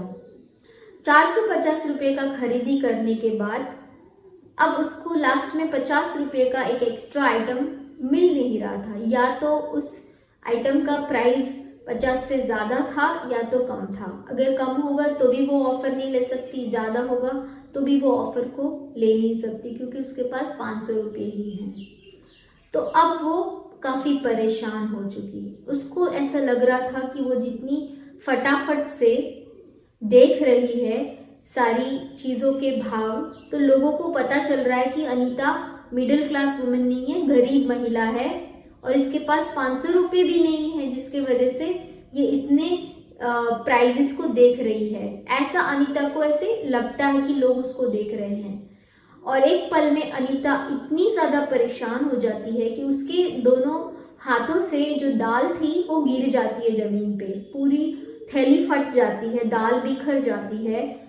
और अनीता इतना शर्म महसूस करती है कि उसको लगता है कि सभी को पता चल गया कि अब अनीता बहुत गरीब महिला है, उसके पास 500 रुपये भी नहीं है। और ये बात सोच सोच के अनीता बिल्कुल धड़ाम करके जमीन पे गिर जाती है। और जैसे ही गिरती है अनीता की चप्पल टूट जाती है और ज़्यादा उसको बहुत बुरा लगता है और वो रोने लगती है कि मेरे से ऐसा क्यों हो रहा है, मेरे साथ ऐसा क्यों हो रहा है, मैंने तो कभी कुछ बुरा ही नहीं किया, मेरे से ज़्यादा जो बुरे लोग हैं वो कितना लग्जरी लाइफ जी रहे हैं और मैंने ऐसा क्या पाप किया जिससे मैं ऐसी गरीब परिस्थिति का सामना करना पड़ रहा है, मैं क्या खुश नहीं रह सकती। इस तरीके से वो अंदर ही अंदर दुखी होकर जोर जोर से रोने लगी, बहुत ज़्यादा दुख करने लगी और भगवान पे गुस्सा करने लगी कि भगवान तो बहुत क्रूअल है, निर्दयी है, मुझे ऐसी लाइफ को जीने के लिए छोड़ दिया, मेरी मदद नहीं कर रहे। इस तरीके से अनीता जोर जोर से रोने लगी। थोड़ी ही देर में अनीता का जो सोल है वो अनीता की बॉडी से ऊपर आकर वो देखता है और देखता है कि ये जो औरत रो रही है वो खुद नहीं है, वो अनीता कैरेक्टर है जो दुखी है, पर वो जो खुद है वो एक सोल है, वो अनीता नहीं है। तो पहली बार अनीता का सोल उसकी बॉडी और माइंड से डिटैच हुआ जब अनीता का जो इमेज था मिडिल क्लास वुमन का वो शैटर हुआ। तब अनीता का सोल माइंड से ऊपर उठ पाया और पहली बार उसको ये इसकी लाइफ का जो दुख था, जो उसको बार बार आत्महत्या करने पे मजबूर कर रहा था, उससे वो ऊपर उठ पाया दोस्तों। और जैसे ही अनीता अपने सोल लेवल पे अवेयर हो गई कि ये जो महिला रो रही है फ्लोर पर वो खुद नहीं है, वो सिर्फ अनीता का कैरेक्टर है, तुरंत हनुमान जी ने उसके ये गरीब वाली अनीता के कैरेक्टर से अनीता के सोल को एक बेहतर पैरेलल यूनिवर्स की कैरेक्टर अनीता, दूसरी अनीता कैरेक्टर में ट्रांसफर कर दिया। अब जो नई सिचुएशन में अनीता का सोल ट्रांसफर हुआ वो एक ऐसी सेम टू सेम अनीता ही थी, सेम साड़ी में थी और वो सुपरमार्केट में आराम से शॉपिंग कर रही थी। अब अनीता जब शॉपिंग कर रही थी तब उसको एक फ़ोन आता है अपने पति से कि अनीता, हमारा जो कोर्ट केस चल रहा था, हमारे जो पूर्वज थे उनकी जो प्रॉपर्टी थी उसके ऊपर जो केस चल रहा था उसको हमने जीत लिया है और हमारा जितना कर्जा है, लोन है, उसके सामने जो हमें पैसा मिल रहा है वो बहुत ज़्यादा है। अब हम जिंदगी भर इस गरीबी से हम दूर हो रहे हैं। इस खुशी की बात को सुनकर अनीता बड़ी खुश होती है और वो बहुत आनंद को महसूस करती है। तो इस तरह दोस्तों अनीता का जो सोल है वो गरीब परिस्थिति से अमीर परिस्थिति में जा सका। क्यों? जब अनीता अपने आप को सोल लेवल पे अवेयर कर पाई तभी ये पॉसिबल हो पाया। तो दोस्तों कितनी मज़ेदार बातें हैं ना। जब हम अपनी लाइफ की मुसीबत वाली परिस्थितियों में गुजर रहे हैं तो हम भी सोल लेवल पे अवेयर होकर अपनी 4 मेंटल बॉडीज से डिटैच करके हम भी नई परिस्थितियों में जा सकते हैं। ये बात मुझे बहुत अच्छी लगी इस किताब से। तो यही था दोस्तों दी अवेयरनेस सेटिंग। हनुमान जी यही तो चाहते हैं कि हम अपने आप को आत्मा के रूप में देखें। हर परिस्थिति में हमारा जो जागरूकता का लेवल है, अवेयरनेस लेवल है, वो 50 से ज़्यादा हो। जैसे ही अनीता का अवेयरनेस लेवल 50 से ज़्यादा हुआ कि वो अपने आप को सोल के रूप में देखने लगी, तो मास्टर्स उसको हेल्प कर पाए। उस तरह हम भी मास्टर्स से हेल्प ले सकते हैं जब हम अपनी अवेयरनेस लेवल को 50 से ज़्यादा रखते हैं। और क्या होता है दोस्तों, क्या प्रूफ है कि हमारा अवेयरनेस लेवल 50 से ज़्यादा है? जब भी दोस्तों हमारा अवेयरनेस लेवल 50 से ज़्यादा होता है, तब हम हमारी लाइफ की सिचुएशंस को इस तरह से देखते हैं कि आपका जो कैरेक्टर है और दूसरे जितने भी कैरेक्टर्स हैं उनको अपने आप से दूर देखते हो। आप जैसे मान लो कि कोई ऑडियंस में बैठे हो और स्टेज में कोई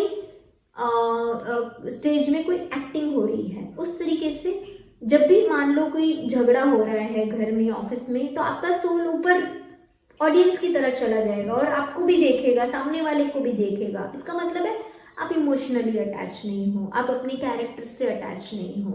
तो यही बात है कि जब भी आप अपना अवेयरनेस लेवल 50 से ज़्यादा होता है तो आपका सोल एक ऑडियंस की तरह पूरी सिचुएशन को देखता है साक्षी भाव में। एंड वही एक बहुत पावरफुल चीज़ है जहाँ से हम अपनी बेटर सिचुएशंस का निर्माण कर सकते हैं दोस्तों।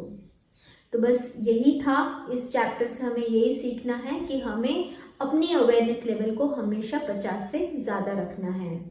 दोस्तों अभी तक हमने देखा कि कैसे अवेयरनेस सेटिंग या अवेयरनेस लेवल्स को बढ़ाते हुए हम एक सिचुएशन से दूसरे सिचुएशन में आराम से जा सकते हैं।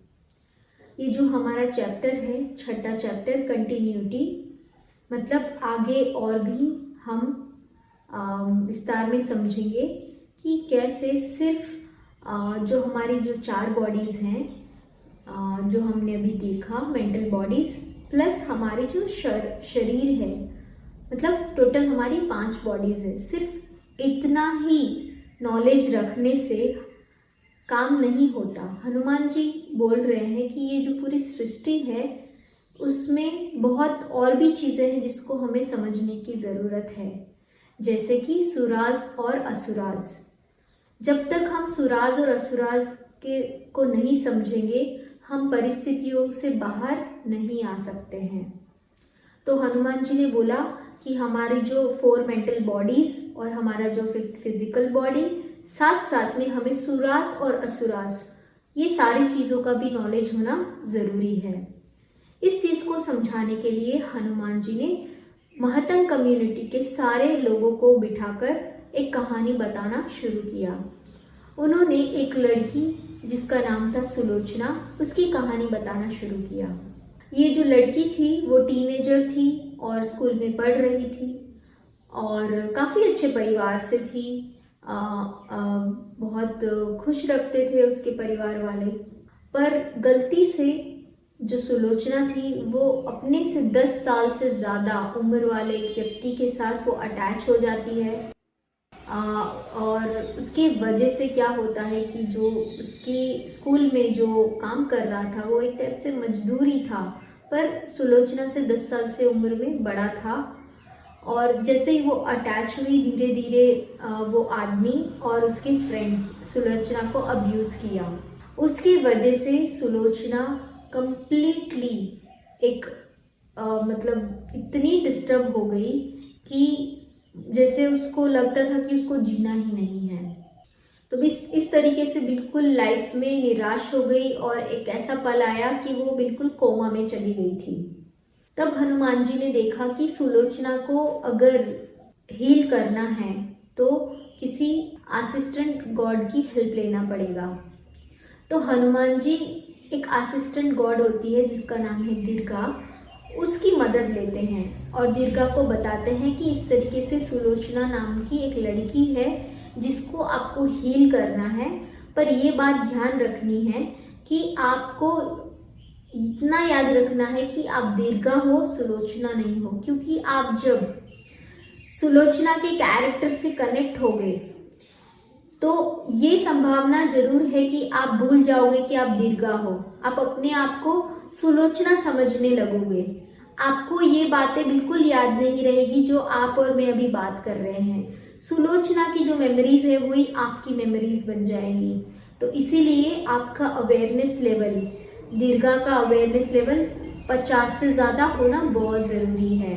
तो दीर्घा ने बोला, हाँ जी, मैं तो बिल्कुल इस चीज़ को समझ रही हूँ, मुझे पता है सुराज और असुराज कैसे काम करते हैं और मैं इस असाइनमेंट को पूरा करूँगी। हनुमान जी बोलते हैं, यही तो आपका घमंड है जिसकी वजह से आप असिस्टेंट गॉड हो, गॉड नहीं हो।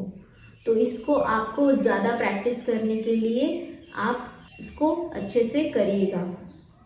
तो यहाँ पे दोस्तों जो सुराज और असुराज वाला जो टॉपिक है उसको हम थोड़ा सा और समझते हैं। तो सुराज और असुराज 4 तरीके से दोस्तों काम करते हैं। मान लीजिए कि आपका जो फिजिकल बॉडी है, जो शरीर है, उसको मीठा खाना पसंद है, स्वीट्स खाना पसंद है, पर ज़रूरत से ज़्यादा मीठा जब आप खाते हो, इसका मतलब है कहीं ना कहीं आपकी ऊपर सुराज और असुराज ने अटैक कर लिया। अब आगे बढ़ने से पहले सुराज और असुराज क्या है, जो लोग पहली बार सुन रहे हैं उनको मैं बताना चाहूँगी कि सुराज और असुराज कौन है। सुराज और असुराज वो लोग हैं दोस्तों जो इनविजिबल होते हैं, उनका शरीर नहीं होता है, और ये जो क्रिएचर्स होते हैं उनका शरीर नहीं होता और उनका एक ही डिज़ायर होता है, या तो पॉजिटिव इमोशंस एंजॉय करना या तो नेगेटिव इमोशंस एंजॉय करना। और ये लोगों के शरीर और मन पे अटैक करके इस तरीके से एंजॉय करते हैं। तो इसी तरह ये जो सुराज और असुराज जो हैं उन्होंने सुलोचना पे अटैक किया था और सुलोचना को अटैक करके इस कठिन परिस्थितियों में उसको डाला था। तो आगे बढ़ते हुए दोस्तों जो हमारी दीर्घा है वो सुलोचना के शरीर में चली गई और हील करना शुरू किया। तो दीर्घा के जाने के बाद सुलोचना 1 हफ्ते के अंदर रिकवर होने लगी और कुछ महीनों के अंदर उसके अंदर जो मेंटल ट्रॉमा था कि उसकी लाइफ में इतना बड़ा ट्रेजेडी हुआ वो भूलने लगी और आराम से खुशी से जीने लगी। यहाँ तक दीर्घा का काम था, उसका असाइनमेंट कंप्लीट हो रहा था क्योंकि अब सुलोचना खुद खुशी से जीने लगी थी। पर हुआ ये दोस्तों, दीर्घा अपने आप को भूल गई और अपने आप को सुलोचना समझने लगी। अब हनुमान जी ने जैसे पहले ही बता दिया था कि ये संभावना है कि आप अपने आप को भूल सकते हो जब आपका अवेयरनेस लेवल 0 हो जाएगा या 50 से कम हो जाएगा। और हुआ भी दोस्तों यही। अब इस बात को आगे बढ़ाते हुए हनुमान जी ने वहाँ पे खुद एक साधु का वेश धारण किया और जो सुलोचना की जो ओरिजिनल सोल है उसको एस्ट्रल वर्ल्ड में ट्रैप किया कुछ घंटों के लिए, और सिर्फ दीर्घा का सोल था सुलोचना की बॉडी में। वहाँ पे वो बातें करने लगे कि आप सुलोचना नहीं हो, आप दीर्घा हो। इस तरीके से बातें करके और एस्ट्रल वर्ल्ड में लेसन्स देकर दीर्घा को लास्ट में होश आता है कि वो सुलोचना नहीं है, वो दुर्गा है। और जैसे ही वो अवेयर होती है वो सुलोचना की बॉडी को और कैरेक्टर को छोड़ देती है। तो दोस्तों जो लास्ट चैप्टर है उससे हनुमान जी यही बताना चाहते हैं कि जो असिस्टेंट गॉड्स हैं वो गॉड होने के बावजूद, असिस्टेंट गॉड होने के बावजूद ऐसी गलती कर सकते हैं, सोल लेवल पे अवेयरनेस खो सकते हैं। तो हमको कितना प्रैक्टिस करने की ज़रूरत है, हमें और भी ज़्यादा अवेयर होने की ज़रूरत है। तो यही बात हनुमान जी याद दिलाते हैं। तो इस बात के साथ दोस्तों मैं अंत में संक्षिप्त में यही बताना चाहती हूँ कि इमॉर्टल टॉक्स पार्ट 2 से हमने क्या सीखा।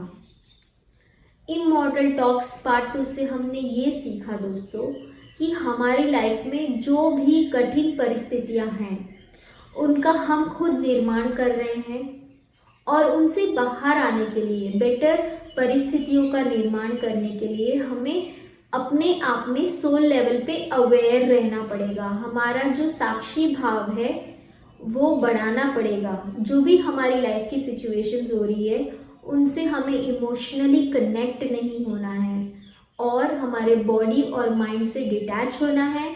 सुराज और असुराज कि जो एक मिस्चीवियस एक्टिविटीज़ होती है उनके बारे में अवेयरनेस लाकर पॉजिटिव और नेगेटिव दोनों इमोशंस से हमें डिटैच होना सीखना है। तभी हम सोल लेवल पे 50 से ज़्यादा अवेयरनेस रख सकते हैं। सो दोस्तों, एक बहुत आसान तरीका है जो मैं आप सबको बताना चाहूँगी, जो मुझे पिछले 10 इयर्स में हेल्प किया है। वो है आनापानसति ध्यान। जब हम अपनी श्वासों से जुड़कर आंखें बंद करके अपने आप से कनेक्ट करते हैं, तब धीरे धीरे हमारा सोल अवेयरनेस बढ़ता है। दोस्तों, हमें पता चलता है कि मैं ये शरीर नहीं हूँ, मैं ये माइंड नहीं हूँ, मैं ये बुद्धि नहीं हूँ, पर मैं एक सोल हूँ। ये बहुत ही सुंदर और सरल प्रोसेस है मेरे प्यारे दोस्तों। इसको करने के लिए कुछ नहीं करना है। जैसे आप मुझे देख रहे हो, दोनों हाथों की उंगलियों को ऐसे फंसा लेना है, पैरों को क्रॉस कर लेना है और आंखें बंद करके सिर्फ और सिर्फ अपनी आती जाती श्वासों को महसूस करना है। अगर आप हाथ की उंगली को ऐसे नाक के नीचे रखोगे तो आपकी श्वास अंदर और बाहर जा रही है, तो उसी श्वास को आपको देखते रहना है, महसूस करते रहना है। विचारों का पीछा नहीं करना है, किसी भगवान का नाम नहीं लेना है, किसी मंत्र का जाप नहीं करना है मेरे प्यारे दोस्तों। सिर्फ और सिर्फ अपनी आती जाती श्वासों को महसूस करना है। और जब ध्यान से आप बाहर आते हो तब दोनों हाथों की हथेलियों को अपनी आंखों पे लगाए 5 सेकंड तक। 5, 4, 3, 2, 1, 0। और धीरे धीरे आप हथेलियों को हटाते हुए आप आराम से आंखें खोल सकते हो। तो ये तो मैंने दोस्तों 1 मिनट आपको ध्यान करके बताया। वैसे तो दोस्तों ध्यान करना बहुत आसान है, ये मैंने तरीका बताया। आपको अपनी उम्र के बराबर ध्यान करना है। 5 साल से ऊपर वाला कोई भी व्यक्ति ध्यान कर सकता है। 5 साल का बच्चा 5 मिनट, 10 साल का व्यक्ति 10 मिनट, 60 साल के व्यक्ति को 60 मिनट प्रतिदिन ध्यान करना है। अगर आप करोगे तो बहुत ही जल्दी आप अपनी सोल लेवल पे अवेयरनेस को बढ़ा सकते हो। आप 41 डेज का चैलेंज लीजिए, इस आनापानसति ध्यान को अपनाइए। आपको बहुत ही सुंदर परिवर्तन अपनी लाइफ में महसूस करोगे। इसी बात के साथ मैं आप सबसे धन्यवाद कहना चाहती हूँ कि आपने इतनी पेशेंस के साथ मुझे सुना और हनुमान जी की इमॉर्टल टॉक्स पार्ट 2 के जितने भी संदेश हैं मुझे आप तक पहुँचाने का आपने मुझे मौका दिया। तो बहुत बहुत धन्यवाद सारे मास्टर्स और हनुमान जी को मैं दिल से धन्यवाद कहना चाहती हूँ। Thank you so much friends. Bye bye.